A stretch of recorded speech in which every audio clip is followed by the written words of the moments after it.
में कुछ ऐसे काश्तकार भी हैं जिनके अखराजात कम आते हैं और पैदावार ज़्यादा आती है। हम आज सुल्तान अहमद भट्टी साहब के साथ मौजूद हैं। उनसे पूछते हैं कि वो किस तरह गंदम काश्त करते हैं कि उनकी ना तो गंदम गिरती है और ना ही पैदावार कम होती है। अस्सलाम वालेकुम। जी वालेकुम सलाम। सर, हम हमारे किसानों को कुछ 4-5 ऐसी चीज़ें बताएं जिन पे अमल करके वो अच्छी पैदावार ले सकें। कि मैं तो सबसे पहले यही कहूँगा जो मैं ख़ुद करता हूँ कि मैं तो बिल्कुल ही तकरीबन 8-10 साल होने को हैं अपनी खेतों में हल नहीं चलाया। सही। और जिसकी वजह से मेरी खेतों का जो ऑर्गेनिक मैटर है वो बतदरीज बढ़ता जा रहा है और जो खादों का इस्तेमाल है वो कम होता जा रहा है।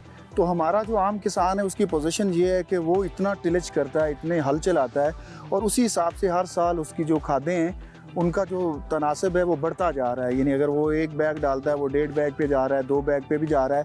तो ये उसकी सबसे बड़ी वजह ये है कि उसका ऑर्गेनिक मैटर ना होने के बराबर है। और खाद का असर भी तब होता है आपकी ज़मीन को जो उसका जो ऑर्गेनिक मैटर है वो किसी लेवल पे हो, कम अज़ कम वो 2 पॉइंट समथिंग, इससे मतलब हमारे तो हाफ से भी कम है। हाफ से 0.7 से कम है ना। जैसा कि मैंने आपको बताया था कि मेरा 2.45% जो ऑर्गेनिक मैटर है ये मेरी ज़मीनों का जो है ना ये तकरीबन 8 साल में ये डेवलप हो चुका है, जिसकी वजह से मुझे कम खादों का इस्तेमाल, फ़र्ज़ करें जब हम लाइन सोइंग करते हैं तो उसमें आधा बैग हम DAP का इस्तेमाल करते हैं तो इसमें 50% तो बचत आपको हो गई।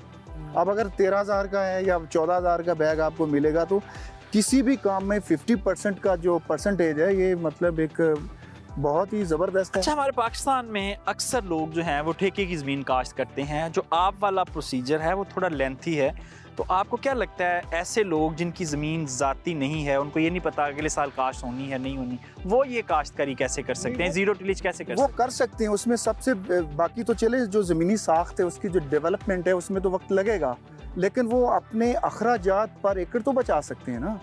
एक जो आम काश्तकार है वो तकरीबन 15,000 के लगभग वो 1 एकड़ पे खर्च करेगा। इससे आपका तकरीबन 3 से 4 लीटर डीजल खर्च होगा। आप इसका खुद ही अंदाज़ा लगा लेंगे इसमें कितनी बचत है। तो हमारे ज़्यादातर किसानों के पास ज़ीरो ड्रिल मशीन भी नहीं है, वो क्या करें? वो इस तरह भी कर सकते हैं कि जब उनकी हार्वेस्टिंग हो जाए तो पहले तो वो कोशिश करें कि उनकी अगर फसल खड़ी है तो वो ऊपर से कटाई करवाएं को जो पीछे लूज सटरा जो वो पराली है वो कम गिरे, क्योंकि वो पराली को डिस्पर्स करने से भी वो गुरेज़ा होते हैं कि लो जी ये भी हमें वक्त करना पड़ेगा। तो अगर वहाँ पे पराली ज़्यादा है जहाँ से वो टर्न करती है आपकी हार्वेस्टर, तो वो हाथों से अगर डिस्पर्स कर लिया जाए तो कोई मसला तो नहीं है।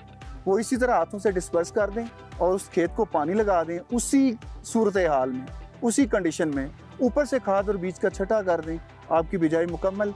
इसमें मैं बताता चलूँ कि इसमें एहतियात सिर्फ जो पानी की है वो मैं बता दूं, अगर जिनके पक्के वाट के रकबे हैं या रोई टाइप हैं जो पानी इतना जल्दी जस्ट नहीं करते, तो उनके लिए ये है कि वो खेत को पानी लगा के उसका ड्रेन कर दें या 2 दिन तवक्कुफ़ कर लें। जब उनको लगे कि अगले चंद घंटों या 24 घंटों के दौरान पानी जज्ब हो जाएगा तो वो खाद और बीज का छटा कर दें। और वो जो स्टबल हैं, वो जो बाक़ियात हैं उसकी जो चावल की, वो खुद ही गल सड़ जाती है। वो जो स्टबल हैं वो गल सड़ के गिर जाते हैं। चावल का एक केस है, अदरवाइज भी फसलें हमारी बहुत ज़्यादा हैं, किसानों की खाली ज़मीनें भी होती हैं, उनमें भी वो करना चाहते हैं, तो उसमें फिर ड्रिल मशीन के बगैर कैसे मुमकिन है? उसमें बहुत सारे ऐसे बीज हैं, सारे तो नहीं हैं। जैसे अब ये राया टाइप के जो बीज हैं इनको आप इसी तरह कर सकते हैं कि ज़मीन में आप खेत में पानी लगा दें, उसके बाद उसमें खाद और बीज का छटा कर दें, बस। यानी ज़मीन तैयारी के बगैर तैयारी के। इसमें एक मैं चीज़ बता दूं जिससे ये हमारा फार्मर घबरा रहा है, वो समझता है कि जितनी हम ज़मीन को बारीक करते हैं उतनी जड़ें ज़्यादा फैलती हैं। आप खुद अंदाज़ा लगा लें कि जब आपकी बिजाई आप कर देते हैं उससे लेके पहला पानी लगाने तक ये तकरीबन को 15, 20 या 25 दिन होंगे। 20-25 दिन का ही आप लगा लें। क्या पूरे 6 महीने का जो काम है आपकी फसल 20-25 दिनों के दौरान ये मुकम्मल कर लेगी अपनी जड़ें? ऐसा कभी भी नहीं है। जैसे ही उसको पहला पानी लगेगा आपकी ज़मीन कम्पैक्ट हो जाएगी। आप हज़ारों मिसालें ऐसी हैं कि जो रोड्स बन रही होती हैं उनके ऊपर आप प्लोइंग करते हैं, उसके बाद फिर आप वो कम्पैक्शन करते हैं ताकि उसमें एयर पॉकेट्स ख़त्म हो, ज़मीन सख्त हो जाए, हार्ड पैन एक क्रिएट हो जाए ताकि आपकी सड़क बैठे ना। तो वो बार बार हल चलाने की भी तो वही मिसाल है। पीछे से हल चल रही होती है, आगे से आपका ट्रैक्टर जो है वो उसको कम्पैक्ट करता चला जा रहा होता है। तो हर बार यही आप रिपीट कर रहे होते हो। तो जो नो टिलेज पे पड़ी होती है निदान के बाद खाली जो आपका फील्ड पड़ा होता है वो जब जब उसको पानी लगेगा वो बिल्कुल नरम हो जाएगा, वो ज़मीन पोरस हो चुकी होती है। आप कमो बेश जैसे हमारे ये ज़राई इदारे जो हैं वो कैलकुलेट करते हैं जी, एक खेत में कम से कम 80,000 से ऊपर आप पौधा लगाएं। अच्छा, 80,000 से ऊपर आप पौधा लगाते हैं तो उसके 35-40 टिलर्स भी बनते हैं।